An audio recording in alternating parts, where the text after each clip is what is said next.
Om Agyanatimirandasya Gyananjana Shalakaya Chakshurumdaritam Yena Tasmai Shri Gurave Namaha Gaurave Gaurachandraya Radhikaye Tadaraye Krishnaya Krishna Bhaktaya Tadbhaktaya Namo Namaha Namo Bhakti Vinodhaya Sachitananda Namine Gaura Shakti Swarupaya Rupanuga Bharayate. Et donc, aujourd'hui, nous parlons, c'est l'apparition, hein, c'est ça? Avirbhava de Bhaktivinoda Thakur, donc un des piliers de notre Sampradaya. Gaura Shakti, comme dans ce mantra, il est dit, donc c'est l'énergie de Gaura. Et Gaura Shakti, c'est aussi Gadadhar Pandit. Et donc, Srila Bhaktivinoda Thakur, il est né Kedarnath en plein 19e siècle. Et à l'âge de 2 ans, dit-on, il écrit son premier poème. Un poème très court, mais quand même, qui rime, qui est quand même bien composé. On sait que Mozart avait composé ses premières compositions symphonies à l'âge de 5 ans. Et chez la Bhaktivinoda Thakur, donc il écrit son premier poème à l'âge de 2 ans, vous imaginez-vous. Et puis, il était un enfant assez extraordinaire. À l'âge de 6 ans, il avait déjà appris à écrire, à lire. À l'âge de 8-9 ans, il avait déjà lu les Upanishads, la Bhagavad Gita, différents Puranas. Et puis, comme il venait d'une famille de Shakta, qui adore la déesse Kali, il voyait un prêtre qui avait un crâne humain, qui adorait, selon les tantras, qui disait qu'il remplissait le crâne humain avec du lait et qu'à chaque fois qu'il faisait ça, ce crâne se mettait à sourire. Et donc, à 9 ans, il voulait voir quand est-ce que ce crâne allait se mettre à sourire. Il raconte dans sa autobiographie, il raconte comment finalement il ne s'est rien passé du tout. Après, il est allé voir un astrologue et il lui a posé plein de questions sur comment c'était coordonné, comment ça se pouvait se coordonner toutes ces astres. Et les réponses qu'on lui a données n'étaient pas satisfaisantes. Il est allé voir aussi quelqu'un qui faisait les murtis, parce qu'au Bengale, eh bien, ils fabriquent les murtis avec de la paille, et puis ils mettent ensuite de l'argile. Et il voulait savoir, mais quand est-ce que, en fait, Bhagavan, le Dieu suprême, est-ce qu'il est présent dans la murti? Il dit oui, celui qui faisait cette murti, il dit quand je dessine, quand je fais les yeux, c'est à ce moment-là que le Dieu rentre dans la murti. Et donc, il s'est présenté le jour où finalement les yeux étaient peints et il dit, ben, j'ai pas vu Dieu rentrer dans la murti. Et puis, en demandant un peu plus à cette même personne, il a dit, en fait, moi, je ne crois pas euh, dans cette fabrication des idoles. Moi, je crois qu'il n'y a qu'un seul Dieu qui s'appelle Parameshwar et qui est le Dieu suprême et que les gens fabriquent des idoles parce que c'est ce que les gens ils aiment. Et donc, pour faire de l'argent, ils vendent ça. Et donc, chez la Bhaktivinoda Thakur, il avait 9 ans, mais il a pris l'enseignement qu'il n'y avait qu'un seul Dieu et que les autres dieux, en fait, soit étaient imaginaires, soit encore, eh bien, ils étaient très secondaires. Il a demandé aussi à un musulman qui était Dieu. Il dit que Dieu, c'est Allah. Et là, alors, il voulait savoir, et Ram, quelle est, quelle est donc la position de Ram par rapport à Allah? Et ce musulman a dit, il n'y a pas de différence entre Rama et Rahim, parce que Allah, très souvent, il se fait appeler Rahim, Rahma d'ailleurs. Il est très miséricordieux, il est le tout miséricordieux, donc il n'y a pas de différence entre Rama et Rahim. Donc déjà, il était très en avance sur son âge et il avait déjà cet aspect, cette curiosité et cette sincérité pour trouver quelle était la divinité suprême. En fait, dans différentes biographies, on voit dans le Bhagavad, là, il est déjà un homme euh, mûr, on va dire, pas mûr dans le sens de vieux, mais il est déjà un adulte. Et le Bhagavad, qui a été, en fait, c'est une allocution qu'il a faite en anglais au Brahmo Samaj. Et il décrit en fait qu'au début de sa vie, euh, quand il était adolescent et ensuite jeune adulte, il était attiré par le christianisme.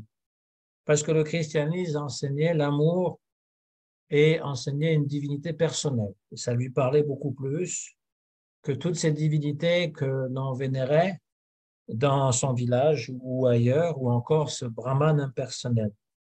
Donc, il disait qu'il avait cette attirance. D'ailleurs, dans le Bhagavad, il disait que le Bhagavad Purana ne l'attirait pas parce qu'il trouvait que c'était rempli de légendes, de mythologies bien bizarres. Et donc, il ne trouvait pas ça très attirant, et ce n'est que bien plus tard, lorsqu'il a trouvé une explication du Bhagavad par Jiva Goswami dans ses Sandarbhas, qu'il a pris au sérieux l'enseignement du Bhagavatam. Et puis, comme c'était expliqué selon le Vedanta, Sambandha, Abhideya, Prayojana, c'est-à-dire que le Bhagavatam utilise le même technique que dans le Vedanta. D'abord, on établit la relation qu'on peut avoir avec Brahman et on établit la relation que Brahman a avec le monde qui a été créé. Et ensuite, eh bien, lorsqu'on a compris que nous sommes des âmes spirituelles qui sont emprisonnées dans la matière, eh bien, on peut pratiquer une sadhana. Et donc, ça, c'est Abhideya. Et le but de la vie, Prayojan, eh bien, c'est d'atteindre la pure bhakti ou prema bhakti. Donc, il explique très bien ça dans le Bhagavad, qui est une adresse dans l'assemblée de Brahmo Samaj. À l'époque, le Brahmo Samaj avait été euh, créé ou recréé plutôt pour inclure le christianisme parallèle avec l'hindouisme parce que la philosophie et la culture anglaise avaient envahi un peu partout et donc pour être un gentleman et être habillé avec un beau chapeau et une redingote, eh bien, il fallait accepter le Dieu euh, des étrangers et leur philosophie. Et donc, euh, il s'adresse à eux en disant que, voilà, moi, j'étais chrétien, mais quand j'ai lu les explications de Srila Jiva Goswami sur le Bhagavad, c'est complètement changé mon opinion. Srila Bhaktivinoda Thakur, donc il s'appelle Kedar Nath, et après qu'il a écrit donc euh, un petit livre en se faisant appeler Satchitananda, euh, eh bien on l'a appelé Bhaktivinoda Thakur, Bhaktivinoda plutôt, parce que c'était pour montrer qu'il était rempli de bhakti. Et ce sont les membres de la Gaudiya, des Gaudiya Vaishnava qui l'ont appelé tel quel. Et donc, à partir de ce moment-là, il se fait appeler Satchitananda Bhakti Vinod. Thakur viendra plus tard. Thakur est un titre honorifique. Et puis, les Anglais ne prononçaient pas de la même manière. C'est pour ça que Rabindranath Tagore, en fait, c'est Rabindranath Thakur. C'est un titre honorifique que l'on donne à des personnalités qui sont exceptionnelles et qui composent de la poésie euh, très avancée. Donc, ce que je voulais dire d'important pour nous, pour la plupart d'entre nous qui sommes grihastas, Srila Bhaktivinoda Thakur, il personnifie l'ashram du grihasta, comment il devrait être pratiqué, c'est-à-dire qu'il assume parfaitement sa vie de famille. Il a été marié 2 fois. Sa première femme, il s'est marié à 12 ans parce qu'à l'époque, on mariait les enfants, mais elle est décédée. Et donc, il s'est marié une deuxième fois avec Bhagavati Devi, qui lui a donné 11 enfants, dont Srila Bhaktisiddhanta Saraswati. Et il il était très engagé dans le monde puisqu'il était un juge à la Cour suprême avec les Anglais. Et en même temps, il avait le temps de faire une sadhana très, très particulière, très avancée et d'étudier. d'étudier la philosophie Vaishnava, c'est quand il s'est intéressé en fait à l'histoire de Chaitanya Mahaprabhu. Il raconte dans sa autobiographie qu'il a cherché une copie de Chaitanya Charitamrita écrit en bengali et que ça lui a pris presque 10 ans ou 15 ans pour trouver une copie, pour montrer que à quel point en fait le Vaishnav Dharma qui avait été transmis par Rupa Goswami, Sanatana Goswami, tous les Goswamis de Vrindavan, jusqu'à Krishnadas Kaviraj Goswami et tous les autres commentateurs, avaient complètement disparu. Il n'était même pas capable de trouver une copie du Chaitanya Charitamrita au Bengale, et pendant des années, il a recherché cela. Et une fois qu'il a trouvé, eh bien, il s'est mis à étudier, et pas étudier seul, parce que ça, c'est très important, et il le dit dans plusieurs passages de ses livres, que même si on étudie, on lit beaucoup de livres, y compris la philosophie Vaishnava, eh bien, ça ne servira à rien si on n'est pas accompagné par quelqu'un qui peut nous expliquer ces textes et qui soit donc un, un, un Bhagavat lui aussi.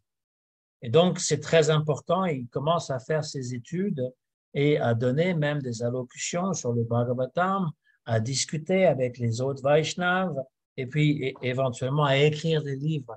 Il a écrit plus de 100 livres dans différentes langues, donc en bengali, bien entendu, en hindi, en anglais aussi, destinés pour les gens qui parlaient anglais. Il a même envoyé des livres en Occident pour qu'ils puissent lire ces livres sur Chaitanya Mahaprabhu, entre autres. Il a écrit en ourdou, en farsi, donc pour essayer même de communiquer à ceux qui étaient de la communauté musulmane. Et donc, il était très, très prolifique et très actif, ce qui montre qu'en fait, on peut être dans une vie de famille et être tout à fait engagé dans cette conscience de Krishna dont parle Srila Prabhupada. Il faut devenir conscient de Krishna. Hein, et c'est une erreur. C'est une erreur moderne peut-être de penser que seul le sannyasi peut être un gourou ou peut être encore une âme réalisée, parce que Bhaktivinoda Thakur, même s'il avait 11 enfants et qu'il était très engagé dans la vie de ce monde, eh bien, on l'appelle Saptam Goswami. Ce n'est pas juste un sannyasi ordinaire, même s'il est grihastha, il fait partie, avec les 6 Goswamis de Vrindavan, il fait partie de ce calibre-là. Alors évidemment, on ne peut pas se comparer à Bhaktivinoda Thakur, tout comme on ne peut pas se comparer à Rupa Goswami et Raghunath Das Goswami. Mais c'est quand même un modèle comme quoi il est complètement faux de dire que les grihasthas sont des êtres déchus qui ne font que satisfaire leur sens et que les sannyasis sont des êtres complètement renoncés qui ont réalisé Krishna. Il n'y a pas de différence entre un sannyasi et un grihastha si tous les deux suivent les enseignements de Mahaprabhu comme il faut et de leur Guru Maharaj. La Bhaktivinoda Thakur parce qu'il écrit beaucoup de chants aussi. Hein, et on a beaucoup de chants que nous chantons nous-mêmes. Hein, dans les temples ISKCON, le Jayarada Madhava que chantait Srila Prabhupada avant de prendre la parole est toujours chanté. Et donc, Bhaktivinoda Thakur avec Narottam Das Thakur, avec Vishwanath Chakravarti Thakur, eh bien, ce sont des références incontournables, on va dire, dans les chants. Chez la Bhaktivinoda Thakur, il écrit donc ce chant Manasadea Gea Yo Kishumor Apilutua Pade Nanda Kishore Manasa, mon esprit, mon mental, Dea, mon corps, Gea, ma maison, Yo Kichumor, tout ce qui est à moi, Apilotua Pade, je le soumets à tes pieds de lotus, ô Nanda Kishore, ô Krishna, fils de Nanda Maharaj. Si un grihastha pense comme cela, ma maison n'est pas ma maison, mon corps n'est pas ce corps, même mon mental, mon esprit, tout ce qui me passe par la tête, c'est à toi. Eh bien, il n'est pas absorbé par les choses de ce monde. Il y a une différence entre un griya medi, celui qui concentre toutes ses satisfactions et toute son attention sur la vie de famille, comme le sont la plupart des gens. Il n'y a rien de plus important pour eux que de s'occuper de leur famille, L'homme s'occupe de sa femme, la femme s'occupe des enfants, s'occupe du chien aussi. Ça fait partie. Et tout est concentré là-dessus. Il n'y a pas de plus grand amour que de donner des choses à ses enfants. Mais il n'y a pas de Dieu. On ne parle jamais de Dieu, on ne va jamais y penser, ou alors on va le prier pour qu'il nous donne une protection, pour qu'il nous donne ce dont on a besoin, mais ce n'est pas centré. C'est ma maison, c'est mes enfants, c'est mon chien, et vous ne pouvez pas y toucher. Ça, c'est une mentalité Griya Medi. Medi, c'est l'intelligence qui est complètement concentrée sur le Griya, c'est-à-dire la maisonnée avec tout ce que ça comprend. Mais le Grihasta, c'est celui qui finalement a en charge une maison. Peut-être qu'il n'est même pas propriétaire de cette maison, mais en tout cas, il a la responsabilité de s'occuper de sa famille, de sa femme, de ses enfants, de pourvoir à leurs besoins, d'avoir un travail. Bhaktivinoda Thakur explique qu'il faut avoir un travail honnête, pas par des moyens malhonnêtes, il faut travailler et il faut aussi nourrir tous les gens qui sont dans la nécessité, y compris les animaux. Dans un autre chant, chez le Bhaktivinoda Thakur, il dit Tumito Thakur, Tomaharat Kokura, Bolia Jana More. Je voudrais être ton chien à ta porte, ô Thakur, ô Krishna, et te servir comme un chien. Accepte-moi, tout ce que j'ai, je le soumets à tes pieds. Et je reste allongé devant ta porte. Jour et nuit, je reste, je protège. C'est ce que fait un chien. Il garde la maison de son maître. Et tous ceux qui sont contre le maître, eh bien, il va aboyer pour les faire fuir. Il va montrer les crocs. Et tout le prasad que tu pourras me donner au Thakur, au Krishna, les restes que tu n'as pas voulu, eh bien, je les accepterai. Et chaque jour, j'aurai un festin avec la plus grande félicité sur tout ce que tu me laisses comme reste. Et que je sois assis, que je sois allongé, je vais toujours penser à toi. Et quand tu vas m'appeler, je viendrai à toi en dansant, en pleine joie. Regardez comment les chiens ils sont fidèles à leur maître. Les chiens, ils vont jamais abandonner leur maître. Ils vont toujours penser à eux. Ils dorment d'un œil. Dès qu'il y a un petit bruit, crac, ils éveillent les yeux. Dès qu'il y a le maître qui revient, il est content, il court le voir. Parfois, il danse, il se tortille comme ça parce qu'il est tellement content de voir son maître. Chez la Bhaktivinoda Thakur, il a observé le comportement du chien. Il dit, voilà, je voudrais être ton chien. Kukur, je voudrais être ton chien, au Thakur, et être complètement absorbé dans le bhava suprême. C'est ce qu'il prie, Bhaktivinoda Thakur. Et donc, si on est un grihasta de cette nature, eh bien, on n'est pas enchaîné par la vie matérielle. On est complètement absorbé dans Krishna. C'est ce que Krishna donne comme injonction dans la Bhagavad Gita, même dans le Srimad Bhagavatam. Il n'est pas nécessaire de quitter son ashram. Il faut simplement mettre Krishna au centre de sa vie. Et en faisant cela, tout ce qui est indésirable va pouvoir partir. Donc, Srila Bhaktivinoda Thakur, il est un exemple même de ce que notre vie devrait être. Srila Bhaktivinoda Thakur, dans ses livres, il parle aussi des autres religions, du christianisme, de l'islam, du judaïsme aussi. Il écrit un magazine qui s'appelle Vaishnav Toshani, qui paraît, je pense, tous les mois. Et dedans, il écrit en bengali, mais ça a été traduit, bien sûr, en anglais. Il parle des différentes philosophies matérialistes, il parle aussi des philosophes contemporains, et il va établir le Siddhanta selon Mahaprabhu. Il va dire qu'il y a des niveaux de rasa différents dans les différentes religions. Il peut y avoir du Dasya rasa dans le judaïsme, il peut y avoir un peu de Sakya rasa dans l'islam, il peut y avoir aussi Vatsalya rasa dans le christianisme. Il explique ça dans un livre qui s'appelle Krishna Samhita. Krishna Samhita, c'est un livre qu'on pourrait dire qui a été composé pour les Occidentaux.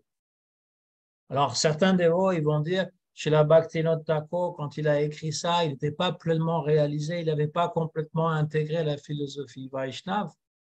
Pourtant, si vous lisez le condensé de ce livre, tout est déjà là. Il sait exactement de quoi il parle. Il a une stratégie de prédication qui est de partir de ce que disent les Occidentaux en disant que les Aryens sont venus en Inde, ils ont envahi, et puis il y a eu les Dravidiens qui ont été éloignés dans le sud, et puis bon, on retrouve des traces de cela dans le Bhagavatam.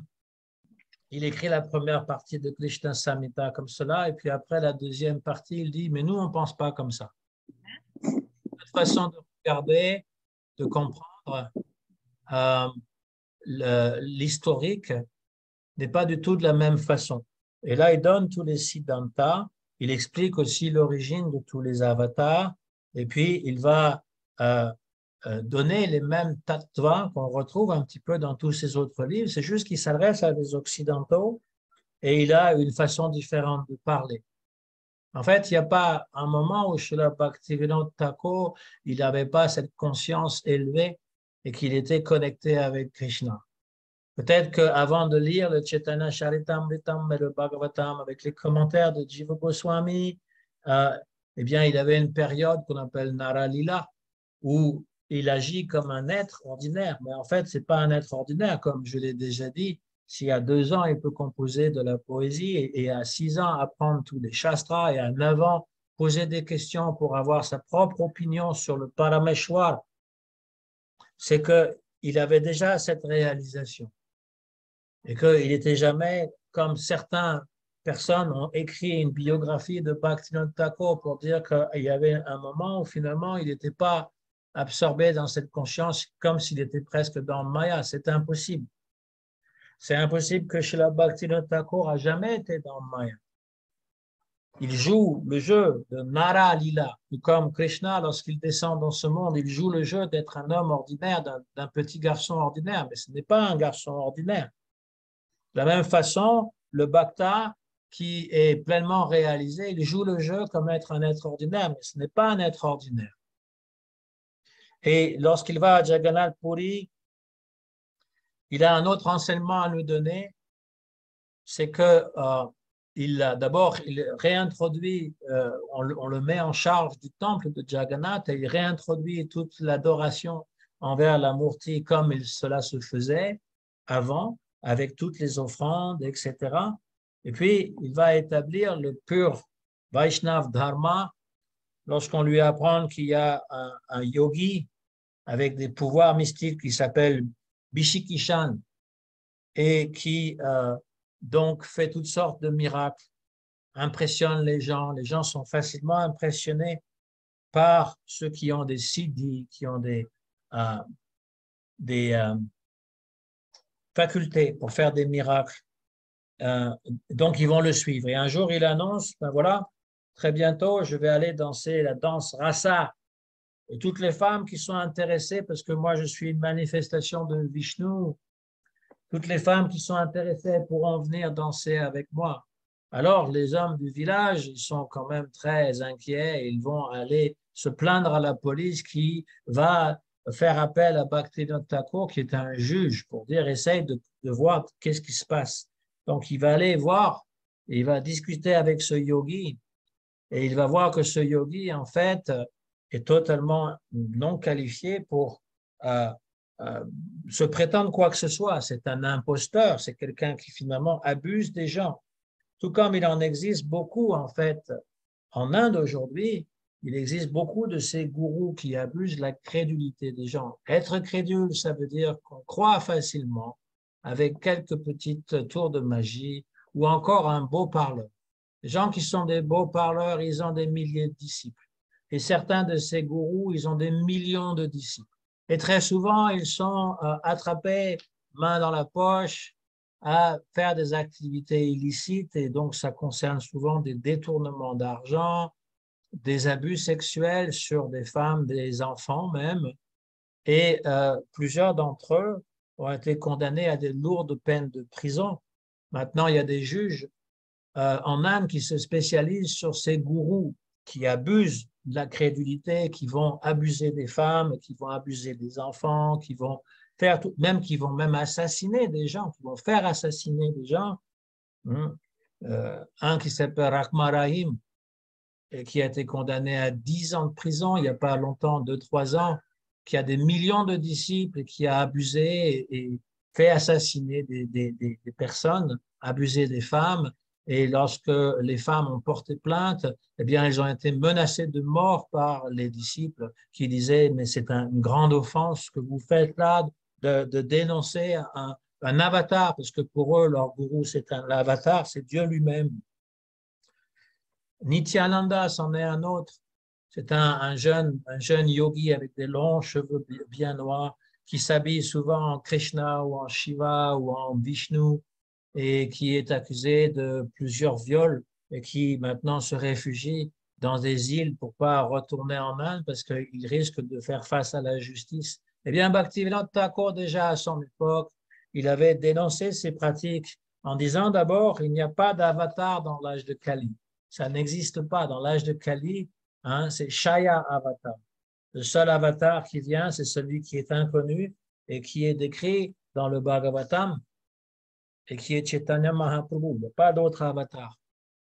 Il ne peut pas y avoir autant d'avatars à chaque coin de rue comme ces gens-là le prétendent. Donc, il explique tout ça. Il va arrêter ce yogi parce qu'il le trouve dangereux. Il va le mettre en prison avant de le juger. Et ce yogi va menacer sa famille, il va lancer un sort, sa propre femme, Bhagavati Devi, va tomber malade à cause de ce yogi. Mais lui, il persiste. Et puis, il comprend que la puissance de ce yogi réside dans ses longs cheveux. Donc, il va lui faire raser la tête. Et peu de temps après, ce yogi, eh bien, il a fait une grève de la faim et de l'eau et il est mort dans sa cellule. Pour montrer en fait que Srila Bhaktivinoda Thakur, il n'avait pas peur de confronter des gens qui prétendaient être ce qu'ils n'étaient pas et qui pouvaient être très dangereux. Srila Bhaktivinoda Thakur, dans ses 100 livres qu'il a écrits en différentes langues, à la fin de sa vie, il a écrit les 3 livres principaux qui sont comme des joyaux pour toutes les Gauliya Vaishnav et surtout la Gauliya Mat. C'est le Jeva Dharma, ça c'est le dernier livre en fait qu'il a écrit, qui est comme une Bible qui comprend tous les tattvas, à commencer par les tattvas de on n'est pas ce corps et il faut ne pas s'identifier à sa caste et son rang, jusqu'à Prema Bhakti avec les différentes rasas. C'est dans ce livre qu'il expose, dans ce livre et dans un autre aussi, qu'il expose les 10 principes, les 10 tattvas d'Asamula, à savoir que les shastras qui sont reconnus par les grands acharyas, vont déclarer 9 vérités principales. Amnaya prava tattvamarim iha paramam sarvashaktim rasabdim ta binam shajivam prakritika valitam tadimuktab shabhava Beda Beda Prakasham Sakalam Apihare Sadanam Shuddha Bhaktim Sadanam Sadyam Tatpriti Meveti Upadishati Janam Gorachandram Swayamsa. Donc, le Praman, c'est ce qui établit finalement la vérité, et ce sont ces écritures, ces passages scripturaires qui ont été choisis par les acharyas. Amnaya, c'est ça que ça veut dire. Pour simplifier, c'est pas n'importe quelle écriture, c'est pas n'importe quel shastra. Parfois, les dévots ils font l'erreur de penser que parce qu'il y a un Purana, comme le Garuda Purana ou encore d'autres Puranas, comme c'est des Puranas Vishnuites, Vaishnav, eh bien, c'est authentique. Tout ce qui est décrit dans ces Puranas sont authentiques. Or, ce n'est pas vrai. Les acharyas ne citent pas la totalité de ce genre de Purana, pas plus que certaines Upanishads et d'autres écrits, Tantra ou Smarta Shastra. Ils vont choisir certains passages des Puranas, certains passages des Upanishads, le Bhagavad Purana en entier, le Bhagavad Gita en entier. Ils vont commenter sur ces écritures. C'est ce qu'on appelle Amnaya. Si vous lisez un livre qui n'est pas authentifié par les acharyas, c'est-à-dire par les six Goswamis de Vrindavan, par Vishwanath Chakravarti Thakur, par Srila Baladev Vidyabhushana, par Bhaktivinoda Thakur, par nos maîtres plus proches de nous, Srila Bhaktisiddhanta et ses propres disciples, Srila Prabhupada, eh bien, à ce moment-là, vous risquez d'avoir des tattvas qui sont erronés. Je donne un exemple. C'était l'apparition d'Adwaita Acharya il y a quelques mois et il existe un livre qui s'appelle Adwaita Prakash. Ce livre est rempli de faux siddhanta, de mauvais siddhanta. Il y a peut-être des histoires que vous pouvez trouver intéressantes, amusantes, mais en fait, c'est un livre qui va vous induire en erreur. Ne croyez pas que parce que vous lisez un shastra qui parle de la vie d'Adwaita Acharya qu'il est authentique. Il y a beaucoup de ce genre d'écrits qui ne sont pas authentiques. On ne peut pas les prendre au même pied d'égalité. Amnaya, ça veut dire ce qui a été reconnu et commenté par la Guru Parampara. Les shastras qui ont été reconnus et commentés par la Guru Parampara. Ensuite, le Pramana, il établit 9 prameya.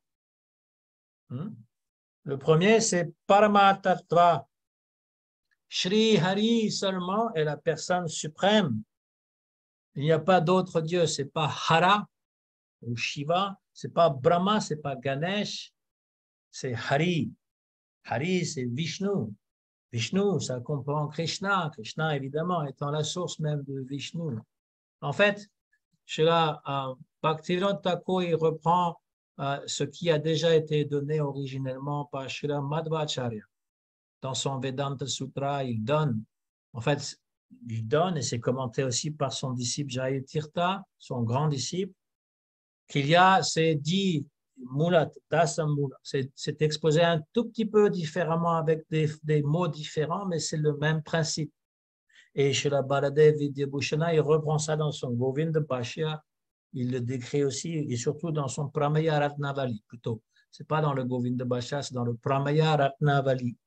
Et donc, ce qui établit la relation Sambandha, c'est Paramatatva, c'est le premier, des Prameya, Shri Hari, c'est la personne suprême. Sarva Shaktimam, il est le possesseur de toutes sortes de puissances. Il est omnipuissant, c'est Shakti, c'est grâce à sa Shakti qu'il crée le monde, c'est grâce à sa Shakti que les êtres vivants apparaissent dans ce monde, ils proviennent de sa Tatashta Shakti. Ensuite vient Akira, ensuite vient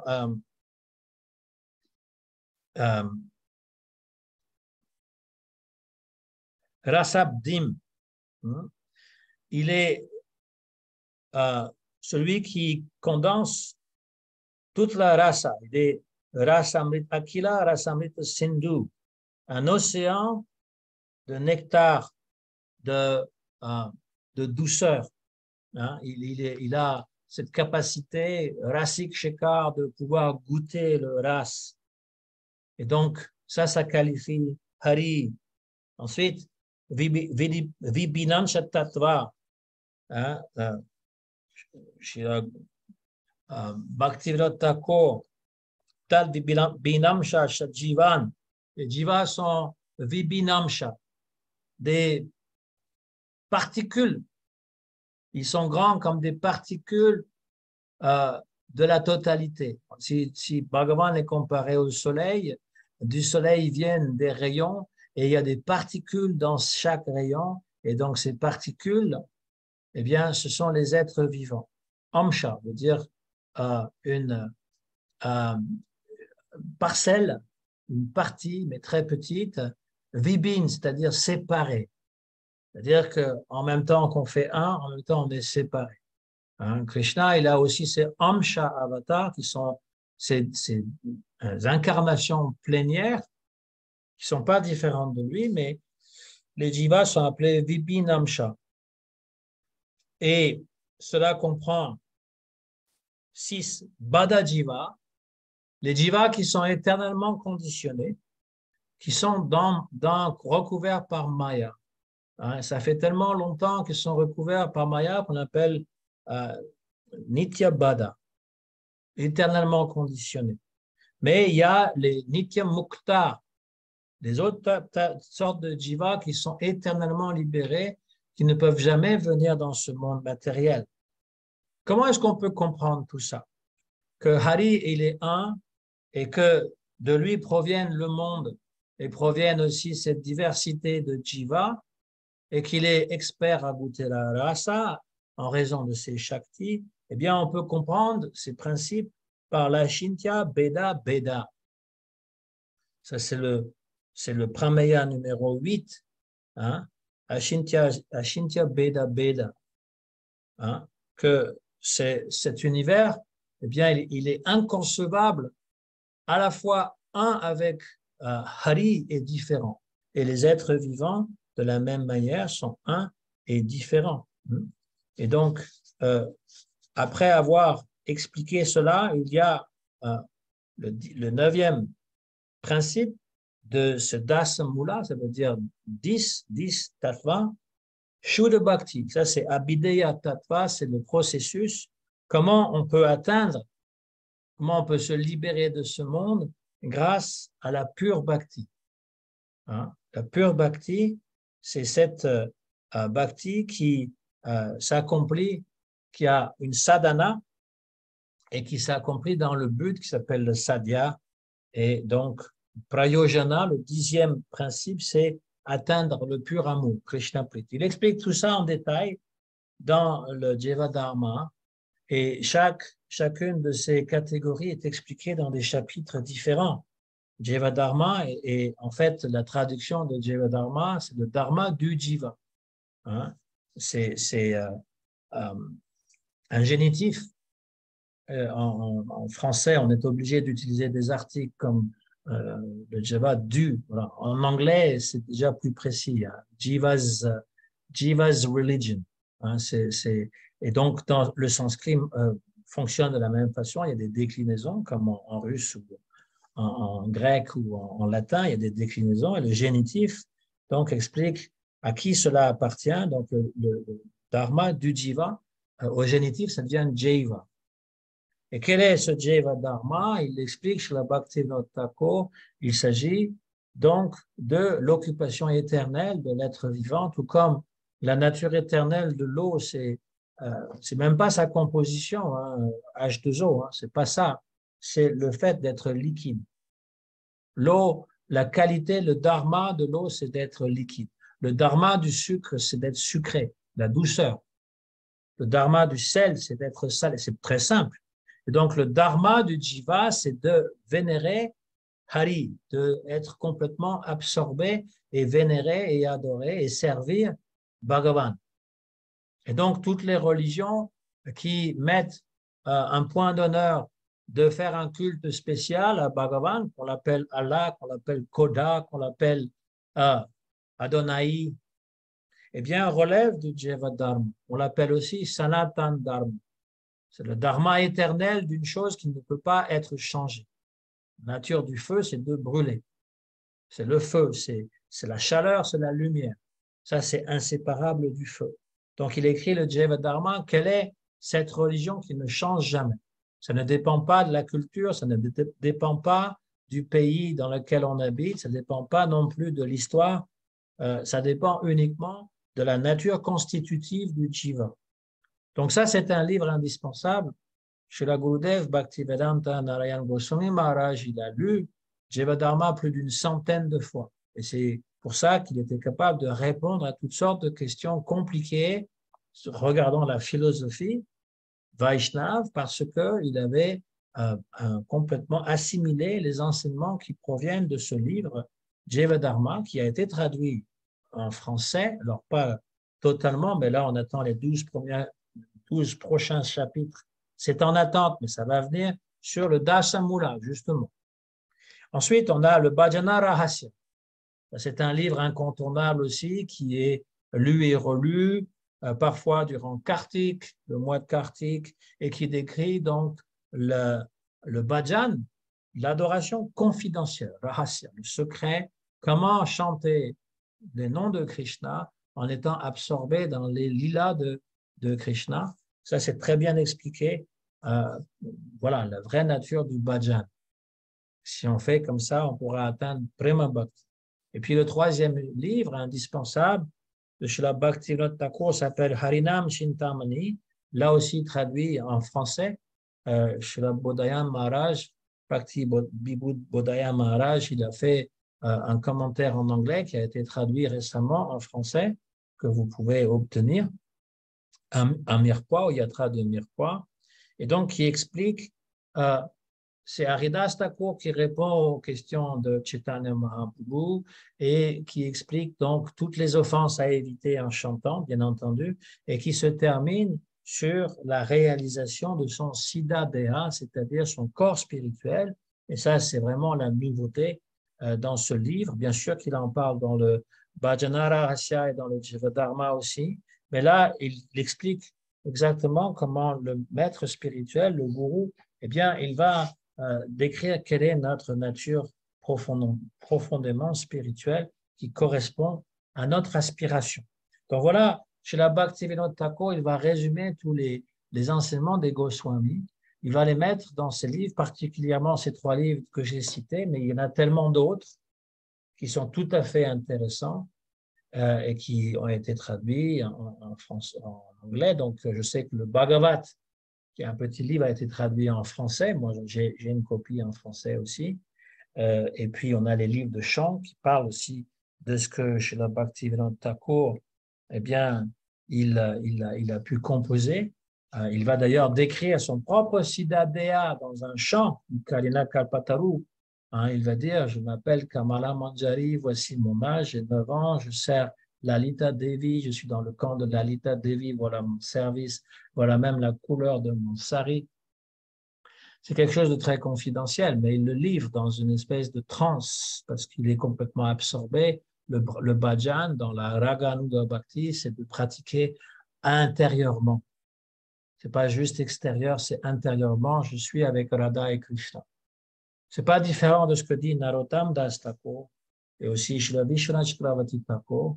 Et donc, nous avons vraiment là le condensé de ce qui est le Gaudiya Vedanta, c'est-à-dire la crème de tous les enseignements de ce que Chaitanya Mahaprabhu est venu donner. Il est venu pour pouvoir goûter les sentiments internes de Srimati Radharani et de pouvoir distribuer cela sous la forme de Raganuga Bhakti. Et ça, on le découvre dans les chants plus spéciaux de Srila Bhaktivinoda Thakur. Il y a plusieurs de ces chants qui décrivent cela. Il est très méticuleux et il montre finalement quel est le prem, prayojana, c'est-à-dire le but suprême qui s'appelle prema. Il donne des instructions aussi particulières. Il y a un disciple de Srila Bhaktisiddhanta qui a composé le Bhaktivinoda Vani Vaibhava. C'est toutes les instructions de Srila Bhaktivinoda Thakur qui ont été écrites dans différents livres et qu'il a condensé selon des sujets. Et donc, par exemple, dans les instructions aux êtres vivants, justement venant du Kalyana Kalpataru, il dit, ô frère, la mort est inévitable. Elle peut venir aujourd'hui ou après une centaine d'années. Et donc, ne restez pas sans anxiété. Dans le monde matériel, on prêche exactement le contraire. On prêche qu'il ne faut pas s'inquiéter, mais en fait, la mort, elle nous enlève tout. Pourquoi est-ce qu'on veut être triché à ce point-là?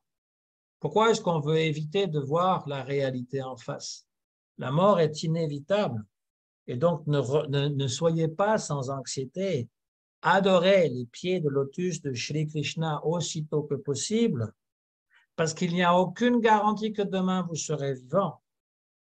Ça ne peut pas être plus réaliste que ça. Mais Srila Bhaktivinoda Thakur, il est très réaliste.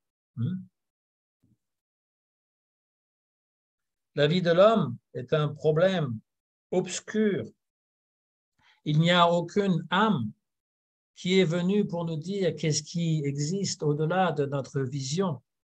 Mais alors, une voix très profonde et très douce à l'intérieur de nous nous dit, ô homme, tu es une âme immortelle, hein, et la mort ne peut jamais t'atteindre. La mort qu'on craint tous ne peut pas détruire l'âme impérissable, c'est l'histoire. Ça, c'est dans les chants et dans le Sajanato Shani. Toujours, rappelez-vous que c'est l'âge de Kali. Afin de créer des obstacles dans la cultivation de sa propre bhakti, Kali invente de nombreuses activités pécheresses pour nous induire en erreur. Mais Kali n'a aucun contrôle sur ce que vous faites quand vous suivez les instructions et les prescriptions de Mahaprabhu. Il peut y avoir des obstacles dans votre bhakti créés directement par l'âge de Kali. C'est partout présent. Qu'est-ce que c'est que Kali? Kali, c'est la déception, c'est la tricherie, c'est la tromperie, c'est le mensonge, c'est la consommation, c'est tout ce qui va vous traîner par le bas, c'est l'intoxication, c'est l'abattage des animaux, c'est la justification de la destruction de la terre. C'est vous dire que finalement, il n'y a pas de mal à se faire du bien. Transgresser les lois de la nature, avoir des relations sexuelles avec n'importe qui, n'importe quand. Ça, c'est l'âge de Kali qui va vous convaincre que tu es un brahmachari, tu es un sannyasi, c'est pas grave si tu triches de temps en temps. Ça, c'est l'âge de Kali pour dire à un grihasta, mais c'est pas grave si tu manges des choses qui contiennent des œufs. C'est l'âge de Kali et ça va vous influencer, ça va changer votre mentalité. Et ça, c'est des façons qu'il fait pour vous empêcher de progresser dans la bhakti. Mais si vous suivez strictement les instructions, les prescriptions de Mahaprabhu, l'âge de Kali ne peut pas vous toucher. C'est ce que Bhaktivinoda Thakur, il dit dans son Sajanato Shani. Il dit ensuite, dans un autre livre, Shri Bhavata Tarka Marishimala. C'est un livre qui résume tout le Srimad Bhagavatam, les sujets importants, et il dit que je ne devrais pas dire cela, mais quand même, je ne peux pas m'empêcher. Swarup Damodar Goswami m'est apparu, j'ai une spurti de Swarup Damodar Goswami qui m'a dit, écris un livre qui va condenser tout le Srimad Bhagavatam. Donc, il écrit ce livre et à un moment donné, il écrit ceci. Si quelqu'un vous insulte ou vous pousse, si une personne pécheresse va vous tromper ou devient rempli d'envie, si quelqu'un va vous critiquer, vous arrêter, vous voler votre argent ou même vous cracher dessus, si quelqu'un même va uriner sur vous ou des gens stupides vont vous faire peur de nombreuses façons, vous devez rester toujours déterminé à atteindre le but suprême de la vie. Vous devez délivrer votre mental de tous les sujets qui sont remplis de péchés afin de cultiver votre intelligence pour pratiquer la bhakti. C'est-à-dire que même si ça vous blesse, même si vous avez envie de vous rebeller, eh bien, vous ne devez jamais renoncer au but suprême qui est Prema Bhakti. Vous ne devez jamais vous décourager, même si tout le monde est contre vous.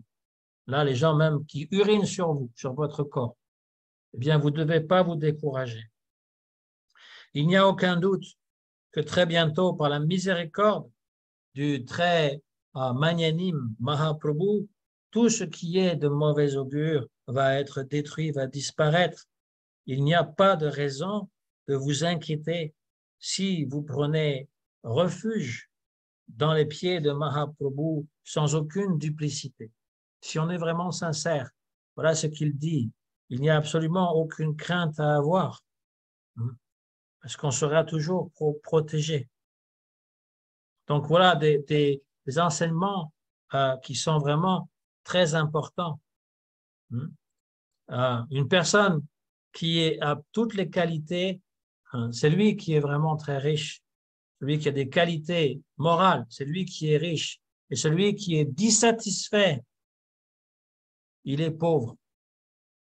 C'est-à-dire que vous pouvez avoir toutes les richesses du monde, mais si vous n'êtes pas content, vous n'êtes pas heureux, vous êtes quelqu'un de très pauvre, de quelqu'un dont les sens ne sont pas contrôlés et quelqu'un de radin, de quelqu'un qui est complètement transcendant à toutes les qualités matérielles, il peut contrôler tout. Et celui qui s'associe avec la nature matérielle, eh bien, il est complètement contrôlé. Voilà ce qu'il écrit encore dans le Sajjana Toshan. Aujourd'hui, il y a une maladie qui, aussitôt que les jeunes garçons apprennent à écrire A, B, C, ils veulent instruire les autres et devenir des maîtres. Il dit que ça, c'est la qualité d'être précoce. Et dans un de ses chants, il parle de « Je ne voudrais pas avoir l'orgueil de devenir un gourou ». C'est un chant très, très connu. Je ne voudrais pas avoir l'orgueil de devenir un gourou. C'est une maladie aujourd'hui que des gens qui ne sont pas qualifiés, je ne parle pas de personnes en particulier, je dis simplement qu'il y a une multitude de gourous, y compris parmi les Vaishnavas, qui en fait n'ont pas les qualités réelles d'être un gourou. Ce n'est pas pour critiquer, c'est simplement pour mettre en garde. Si jamais cette maladie, cette fièvre de devenir un gourou, que vous soyez homme ou femme, vous prend, essayez de questionner votre propre Gurudev pour savoir si c'est ça qu'il veut que vous fassiez. Vous pouvez devenir gourou simplement en répétant le Maha Mantra ou encore en allant donner les instructions que Krishna donne. Bolo Krishna, Bhaja Krishna, Koro Krishna Shiksha, c'est ce que Shri Nityananda Maharaj, il donnait à chaque porte, il disait chantez le nom de Krishna, Bhaja Krishna, adorez Krishna et suivez les instructions de Krishna, vous pouvez être ce genre de gourou. Par contre, si vous voulez vous remplir les poches et avoir de nombreux disciples et penser que ce sont vos disciples qui vous appartiennent et que vous n'avez pas contrôlé votre mental, que vous êtes toujours absorbé dans le plaisir des sens ou dans la contemplation du plaisir, eh bien, vous allez tout détruire, y compris votre propre vie spirituelle. Il écrit plein de ces choses qui sont tout à fait sensées, qui sont tout à fait terre à terre, et qu'on a intérêt à lire et relire pour essayer de comprendre quel est le comportement simple d'un Vaishnav. Quelle est son attitude, quelle est sa compréhension. Donc, il avait vraiment ce souci d'instruire tous les hommes, toutes les femmes, de tous les niveaux. À la fin de sa vie, les quelques années qui lui restaient à vivre, Srila Bhaktivinoda Thakur, il a tout abandonné. Il est allé voir son ami, Gaura-Kishora Das Babaji Maharaj, pour lui demander qu'il lui accorde l'habit de Babaji. Parce que ça, c'est Srila Bhakti Siddhanta Saraswati Thakur Prabhupada qui a réintroduit le sannyas dharma, c'est-à-dire Tridandi sannyas, avec la couleur du soleil levant, pas n'importe quelle couleur, pas jaune poussin, pas safran, rouge, jaune, non. La couleur du soleil levant, ça c'est la couleur du sannyas de Mahaprabhu. Personne ne voulait prendre sannyas comme Mahaprabhu après, la génération après, il préférait prendre Babaji, par respect pour le sannyas de Mahaprabhu. Mais après avoir constaté qu'il y avait tellement de Babaji qui trompaient en fait, qu'ils n'étaient pas des vrais renonçants, chez la Bhaktisiddhanta Saraswati Prabhupada, il a réintroduit le sannyas dharma avec le tridandi, le bâton, tridandi. Et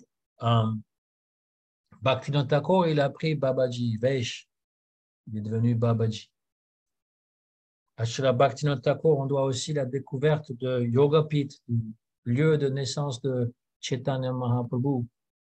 C'est grâce à sa vision, il a vu, il était à Godrum, de l'autre côté de Mayapur, il a vu une lueur qui était juste au-dessus de Yogapith. Il est allé là-bas, il a vu plein de Tulsi, des champs de Tulsi. Il a dit, ça doit être là le vrai endroit de naissance de Mahaprabhu.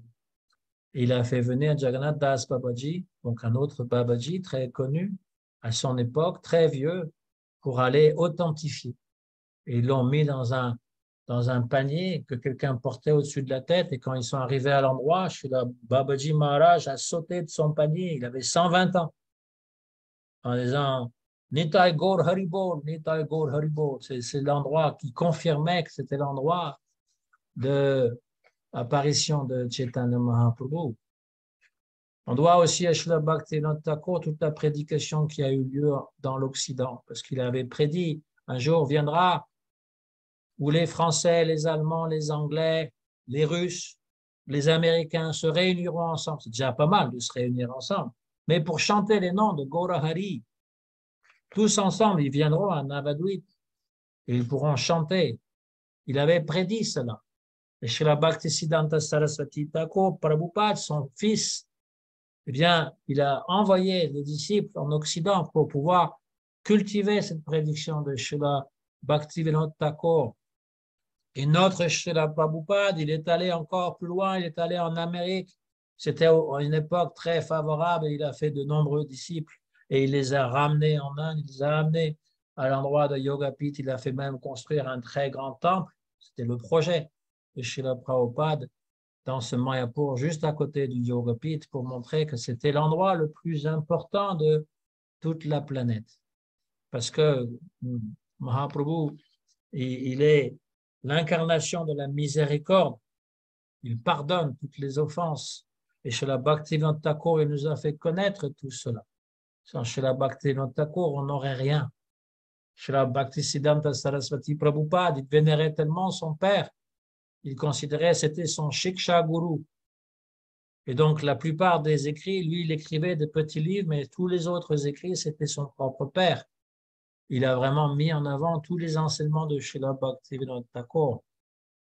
Et donc, nous sommes vraiment très redevables envers cette grande personnalité qui est apparue aujourd'hui et qui toujours nous conduit, qui toujours nous inspire. On peut le prier, on peut s'adresser à lui directement parce que son samadhi, on dit un samadhi, c'est-à-dire qu'il est toujours présent dans la pensée. Ce n'est pas juste les chrétiens ou les musulmans qui disent que sur une tombe, eh bien, il y a toujours l'esprit de la personne. Là, c'est vraiment aussi le cas. Samadhi, il est toujours, son esprit est toujours absorbé dans Krishna, il est toujours présent. On peut réellement communiquer avec lui, il peut communiquer avec nous.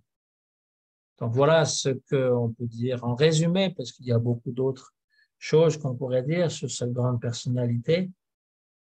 Merci de m'avoir écouté. Et si vous avez quelques questions, je m'efforcerai d'y répondre.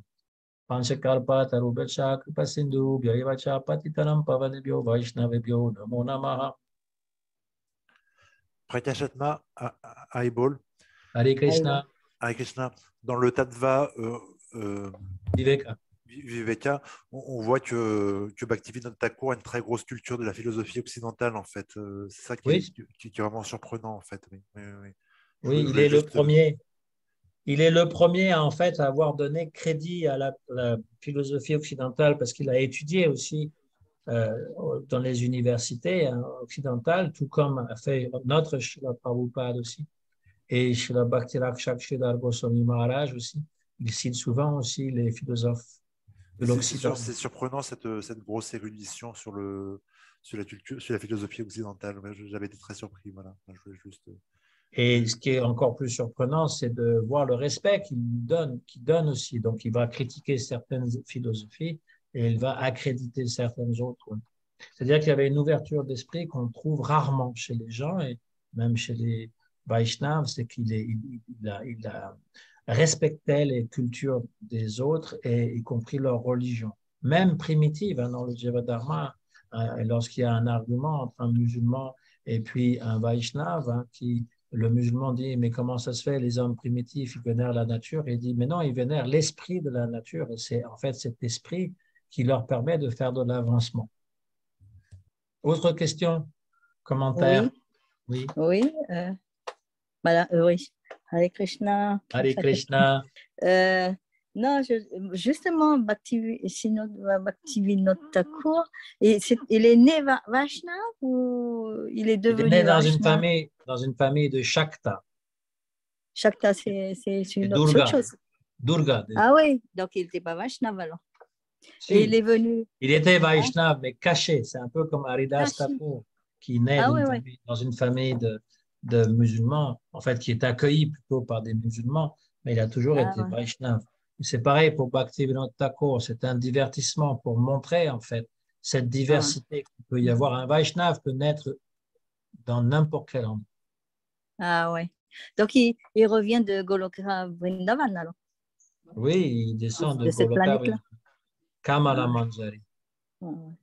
Ah ouais. C'est un associé de Rupa Manjari qui est au service de Lalita Devi. Donc, en fait, ils sont envoyés dans le monde matériel sous l'ordre de Srimati Radharani pour délivrer les âmes conditionnées. Ouais. Il n'y a pas d'activité pécheresse qu'il a commise. Il n'y a pas un moment où finalement il n'était pas conscient de Krishna. Même s'il donne l'apparence, en naissant dans une famille qui n'est pas strictement Vaishnav, même s'il donne cette apparence, en fait, il a toujours été un pur Vaishnav. C'est pour nous instruire, pour nous montrer qu'en fait, on ne peut pas critiquer l'origine d'un Vaishnav. Ça n'a aucune importance. Mais comme il dit à notre âge de Kali, c'est pas évident de devenir Vaishnav, de pouvoir, parce qu'on est sur le chemin. Mais c'est pas évident, pas et pourtant, évident aussi. C'est pas évident, et pourtant, toi, tu es quand même intéressé et tu suis quand même les enseignements, tu as des Tulsi autour du cou, tu chantes Hare Krishna sur un chapelet, tu écoutes, et donc ça, c'est ce qu'il faut voir. Et puis je suis envahie de Tulasi aussi. Voilà, tu es envahi de Tulasi. Oui, mais c'est pas évident Bah oui, j'ai plein de Tulasi là autour de la maison. Alors là, elle s'est envahie. Elle prend toute la place. Elle a chassé la menthe. C'est peut-être pas évident d'être toujours conscient de Krishna, mais le fait d'être attiré par Krishna alors qu'on vient d'autres cultures très éloignées de l'Inde, c'est ça le miracle. Donc il y a aussi une grande miséricorde dans l'âge de Kali, parce que dans l'âge de Kali, en récitant le nom de Krishna et en s'intéressant à Krishna, en ayant un maître spirituel qui nous apprend la voie de la bhakti, eh bien, on peut atteindre Bhava Bhakti. C'est possible. Dans cette vie même, la Prabhupada, il insistait toujours, one life, une vie, pas des milliers. Mais il faut le faire avec sérieux. C'est possible. On est vraiment déterminé. Si on prend Bhaktivinoda Thakur comme un exemple à suivre, on peut y arriver. C'est possible. Seul, c'est impossible. Mais avec la grâce, la miséricorde des Vaishnavas et des grands acharyas comme Bhaktivinoda Thakur, eh bien, c'est possible. Si on réussit à faire un service à notre Gurudev, à la Guru Parampara, offrir ne serait-ce qu'une fleur à Bhaktivinoda Thakur pour son apparition, sa disparition, eh bien, ça, c'est des gestes de bhakti et ils ne sont pas indifférents, ils ne sont pas insensibles. Et donc, déjà, en offrant une fleur, on vient de purifier notre cœur.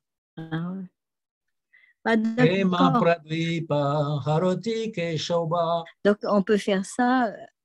Il faudrait avoir sa photo alors pour faire une fleur, lui offrir quelque chose.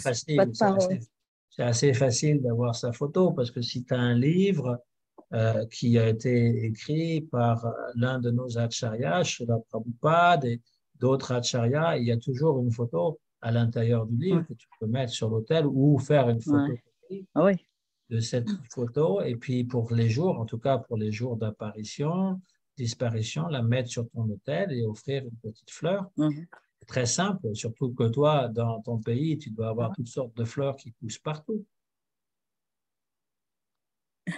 Oui, mais ce sont des fleurs qui ne sont pas odorifiantes. C'est des fleurs qui durent longtemps, qui vivent longtemps, qui n'ont pas d'odeur. Oui, c'est mieux d'offrir Krishna, il a mis avec les odeurs, il aime bien. Bien sûr, bien sûr. Oui, oui. Odorifiant. Oui, mais bon, c'est un petit effort supplémentaire. Mais si on reçoit. C'est pas impossible. Justement, quand on reçoit dans le groupe la photo, on peut l'utiliser si c'est dans notre mobile, dans notre téléphone, on peut l'utiliser aussi, non? Par exemple. Il faut avoir là à côté, en papier, sur papier. Non, c'est pas obligatoire que ce soit sur papier. C'est pas obligatoire. Tu peux utiliser sur ton téléphone si tu as rien. Dans le mobile, on peut, dans le téléphone, on peut l'avoir. Et puis tu peux aussi lire les traductions qui sont faites en français. Donc, si tout est beau, eh ben, on va se terminer là. Et voilà, ben, à la prochaine fois. C'est bon après-midi.